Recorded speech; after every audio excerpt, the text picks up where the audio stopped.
अब यहाँ पर एक सवाल बड़ा उठता है कि जी हम किस तरह आइडिया लगाएं कि ये जो प्रॉपर्टी हम बाय कर रहे हैं ये ठीक है, ये नहीं ठीक, ये प्रॉपर्टी लीगल है, ये नॉन लीगल है, यहाँ पर कोई स्टे है, यहाँ पर कोई फ्रॉड होने से बचने के लिए हम कौन सा इकदाम ऐसा उठाएं हम इस स्कैम से, फ्रॉड से बच सके। हमने इसको 5 से 6 स्टेप के अंदर जो है वो एलैबोरेट किया है, तो इंशाल्लाह आपको समझने में आसानी होगी।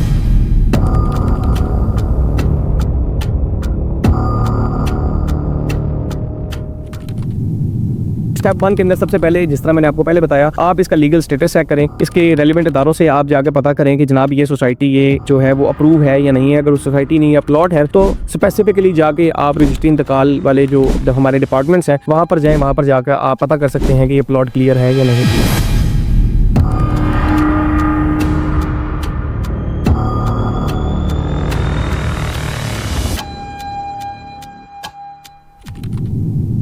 आपने सेलर से जो है वो ओरिजिनल डॉक्यूमेंट्स की डिमांड करनी है, उनको देखना है। स्टेप 2 के अंदर आपने फोटोकॉपीज के ऊपर जो है वो यकीन नहीं करना। स्टेप 3 की तरफ जाएं तो फर्द निकलवाएं, फर्द निकलवा के ऑनर की डिटेल्स को टैली करें फर्द के साथ। अगर वो ठीक है तो समझ लें कि वो जो जमीन का टुकड़ा है वो बिल्कुल ठीक है। स्टेप 4 की तरफ जाते हैं तो आप जो है वो प्लॉट को फिजिकली जाके खुद एक दफा विजुअलाइज करें, खुद जाके इसको विजिट करें, ताकि आपको आइडिया हो कि ये प्लॉट जो है वो क्लियर है, ये डबल जो है वो सेलिंग नहीं इसकी हुई, ये प्लॉट क्लियर है। अब ये 5वां स्टेप जो है वो मैं आपको बताऊं, सबसे पहले तो ये देखें वहाँ पर डेवलपमेंट हो रही है नहीं हो रही, वहाँ पर कितनी डेवलपमेंट हो चुकी है, वहाँ पर राइट नाउ करंट रेट्स क्या है, मार्केट रेट्स क्या है, रीसेल रेट्स क्या है। अब जो स्टेप 6 है इसके ऊपर आपने कभी भी कॉम्प्रोमाइज नहीं करना। जब भी आप खरीदो फरोख्त करें तो किसी अच्छे कंसल्टेंट का इंतखाब करें, एक अच्छे इदारे का इंतखाब करें। और अल्हम्दुलिल्लाह स्काई रेंटर्स पिछले 14 साल से मार्केट के अंदर अपनी सर्विसेज जो है वो फराहम कर रहे हैं। हमारे 20,000 प्लस इंटरनेशनल नेशनल क्लाइंट्स हैं जो कि अल्हम्दुलिल्लाह आज भी हमारे साथ शाना बशाना खड़े हैं। हम उनके साथ शाना बशाना खड़े हैं क्योंकि हमने कभी भी उनको गलत प्रॉपर्टी रिकमेंड नहीं की, और अल्हम्दुलिल्लाह जितने भी क्लाइंट्स हैं आज वो खासे मुनाफे के अंदर अपने आप को स्टैंड कर चुके हैं। अब अगर आप कोई रेजिडेंशियल प्रॉपर्टी को सिर्फ इन्वेस्टमेंट पॉइंट ऑफ व्यू के लिए देख रहे हैं, कुछ चीजों को समझना बहुत जरूरी है। उसमें सबसे पहली चीज ये है कि डोंट कॉम्प्रोमाइज ऑन लोकेशन। अगर आप रेजिडेंशियल प्रॉपर्टी ले रहे हैं और उसको ले रहे हैं इन्वेस्टमेंट पॉइंट ऑफ व्यू के लिहाज से, तो कभी भी आपने लोकेशन के ऊपर कॉम्प्रोमाइज नहीं करना।